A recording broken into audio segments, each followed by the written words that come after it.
سلام عزیزای دلم، ماهرخ هستم. امروز اومدم با یه فال قهوه به درخواست شما عزیزانی که فال قهوه رو خیلی دوست دارید. میخوام یه فال عمومی براتون بگیرم بدون زمان. هر زمان که این ویدیو رو دیدید میتونید نیت کنید و فالتون رو گوش بدید.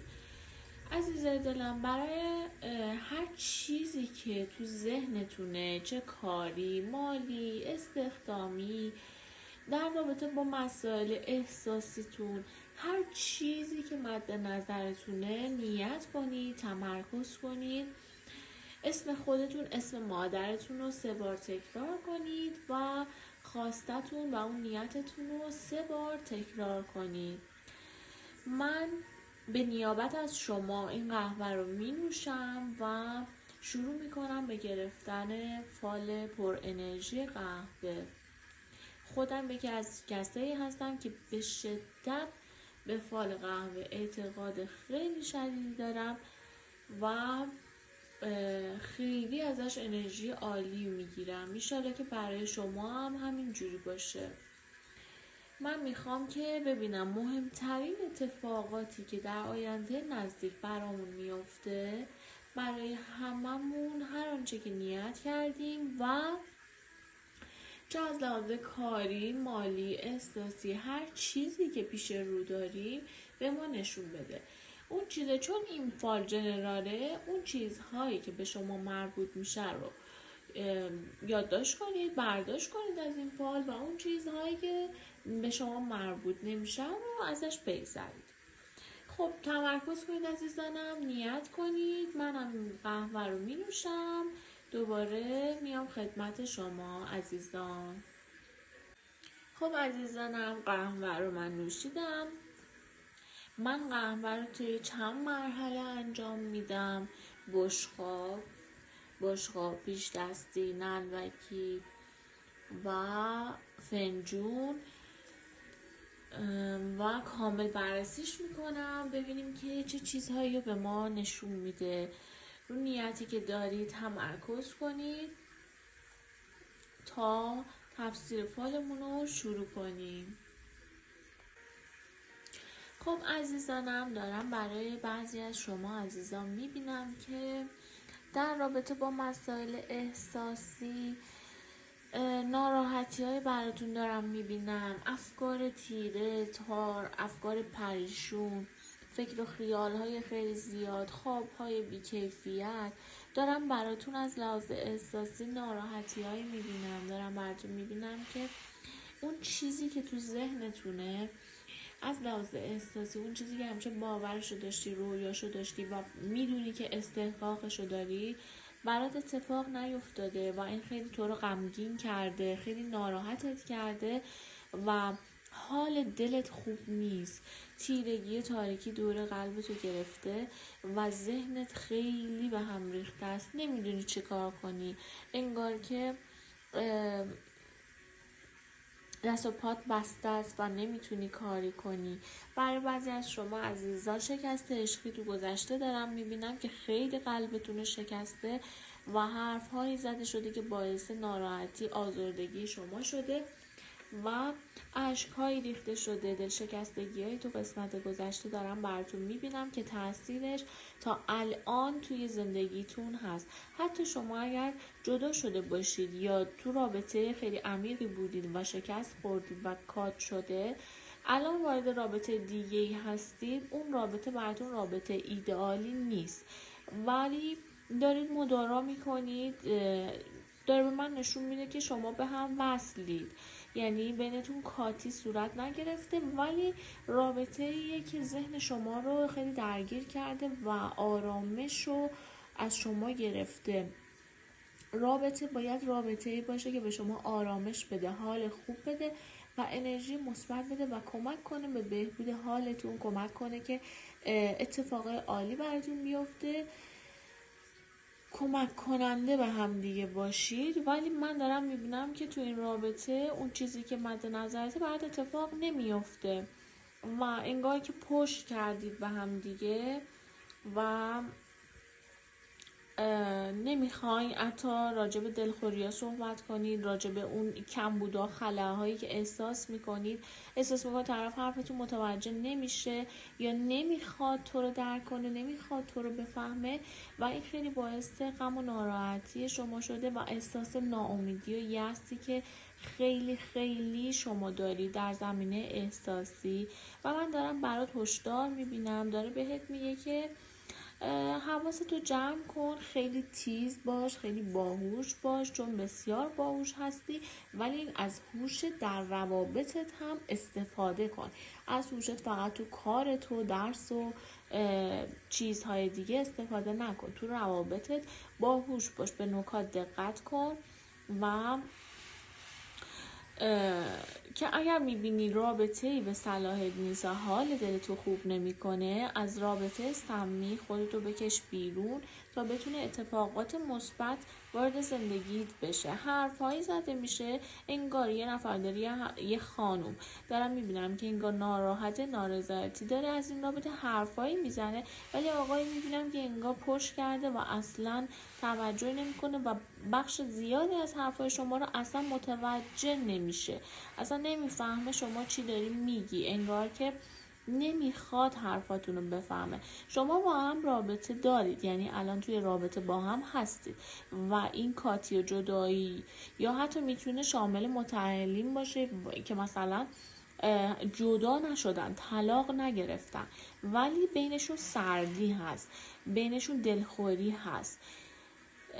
من دارم برای بعضی از شما عزیزان متأهل میبینم که انگار که بخواین یه مسیر دادگاهی رو برید و انقدر از لحاظ احساسی اذیتید که بخواید یه مسیر قانونی دادگاهی رو برید که بخواید که مثلا مهرتون رو مثلا بذارید اجرا و بخواید از این رابطه سمی بیاین بیرون و جدا بشید.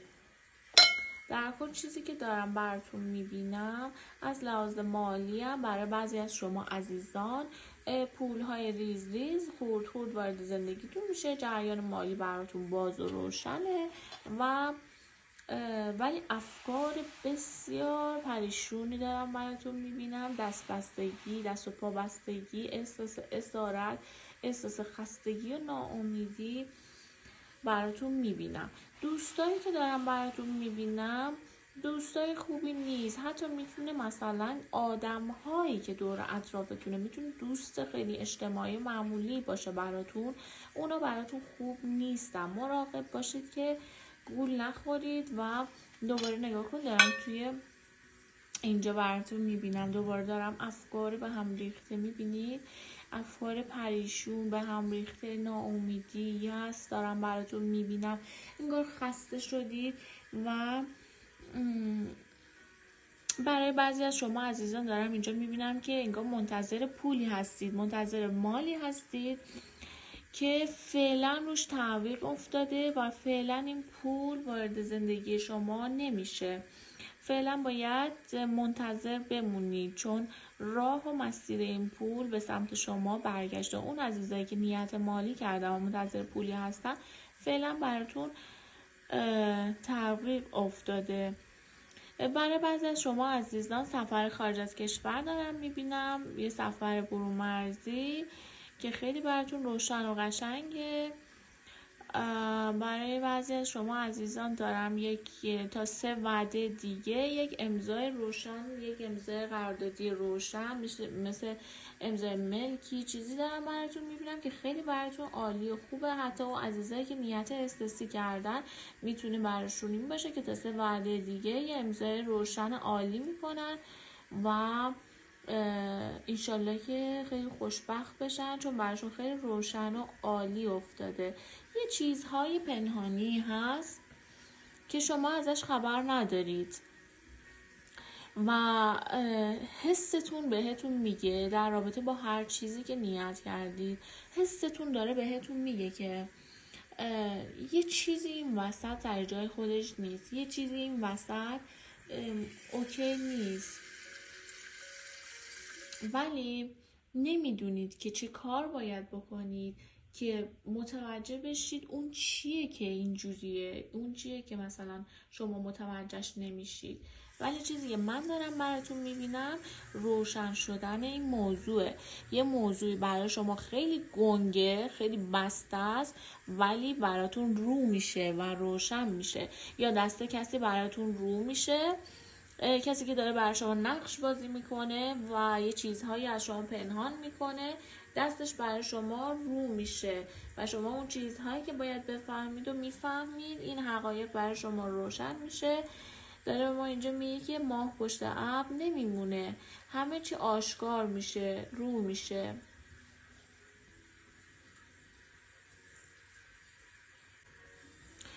ببین عزیزانم، داره به من نشون میده که کسایی که تو حروف اسمیشون عین دارن، مثل علی نام میمونه، علی، عباس، اینا.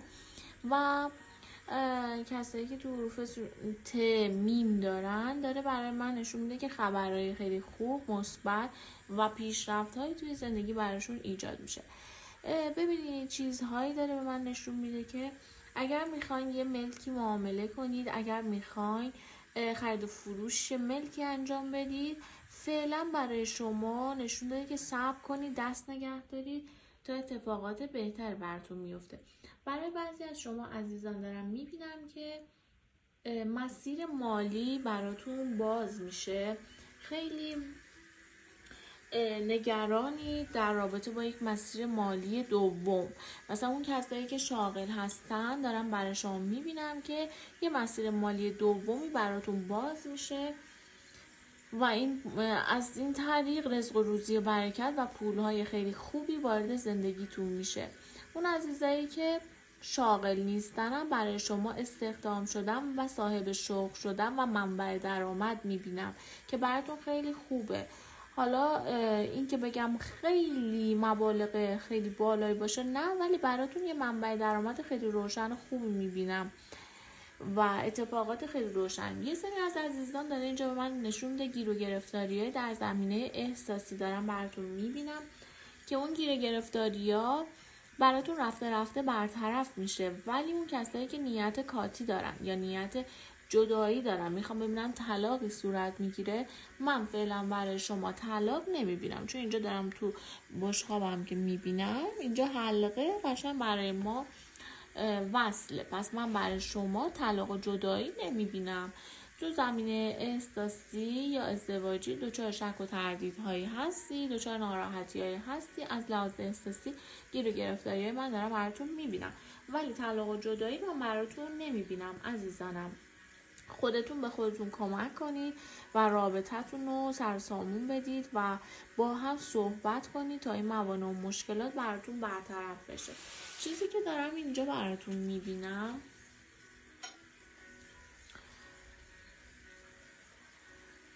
ببینید تغییرات خیلی مثبت، تغییرات خیلی عالی و مثبت دارم براتون میبینم، رفته رفته به سمت نور، روشنایی و تغییرات خیلی مثبت. از یه حالت رکود، سکون، انگار که مثلا اینجا نگاه کن، انگار که خوابی دراز کشیدید و هیچ حرکت خاصی نمی کنید، هیچ قدم بزرگی بر نمی دارید، زندگیتون در یه حالت یک نواختی قرار داره. از این حالت یک نواختی در میایم و وارد یه پروسه خیلی روشن عالی میشید. اگر در رابطه با مسائل احساسی هستید، اتفاقات خیلی روشن عالی براتون میفته. اگر در رابطه با مسائل مالی نیت کردید، پولها و رزق روزی های خیلی خوب وارد زندگیتون میشه. اون کسایی که نیت های کاری کردم، من قراردادهای خیلی روشن عالی دارم براتون میبینم که خیلی براتون عالیه. برای بعضی از خانوم ها و آقایون اینجا دارم برای هر دو گروه، هم خانوم ها هم آقایون میبینم که احساس یأس، ناراحتی و ناامیدی براتون میبینم. یه احساس خلأ، تنهایی دارم براتون میبینم که خیلی براتون آزاردهنده است و حال دلتون رو خوب نمیکنه. دارید روی مسئله پافشاری میکنید یا لجبازی میکنید، یا مثلا میبینم که حال دلتون با هم توی رابطه خوب نیست ولی مصرانه موندی که ببینی آخرش چی میشه. این رابطه ته نداره، آخر نداره، اتفاق خاصی قرار نیست آخرش بیفته. از لحظه لذت ببرید، از لحظه کنار هم بودن لذت ببرید و اون لحظه رو برای خودتون بهش کنید. راههای مسیرهای احساسی، عاطفی، رزق و روزی، هر چیزی که نیت کردید برای شما بازه. مراقب باشید، مراقب دور اطرافیانتون باشه که بهتون ضربه نزنن و از پرتگاه انگار هلتون بده، انگار کسی بخواد از اعتماد، انقدر بهش اعتماد داری که دستشو گرفتی بخواد از لبه پرتگاه پرتت کنه پایین و باعث بشه که تو عقب بیفتی تو زندگی و دچار ناراحتی بشی. در کل من دارم برات آینده‌ای که میبینم آینده روشنیه. از این حالت دست و پا بستگی خارج میشی و به یه تعادل خیلی خوب و روشن توی زندگیت میرسی. اون عزیزایی که نیت بارداری داشتن، برای شما عزیزان بارداری دیده میشه که خیلی براتون خوب و روشنه. خبرها، تماس‌هایی دارم اینجا قشنگ داره من پرنده خیلی روشن و قشنگی رو نشون میده که این خبرها میتونه خبر، تماس و پیام و چیزای تلفنی دارم براتون میبینم که در رابطه، بیشتر در رابطه با مسائل مالیه و یه مقدار شما رو ناراحت میکنه، ولی به مرور میفهمی که این اتفاق برات روشن بوده و به نفعت بوده. شاید در حال حاضر خبری که بشنوی باعث ناراحتیت بشه، باعث یأس و ناامیدیت بشه، ولی برات روشن و خیلی خوبه.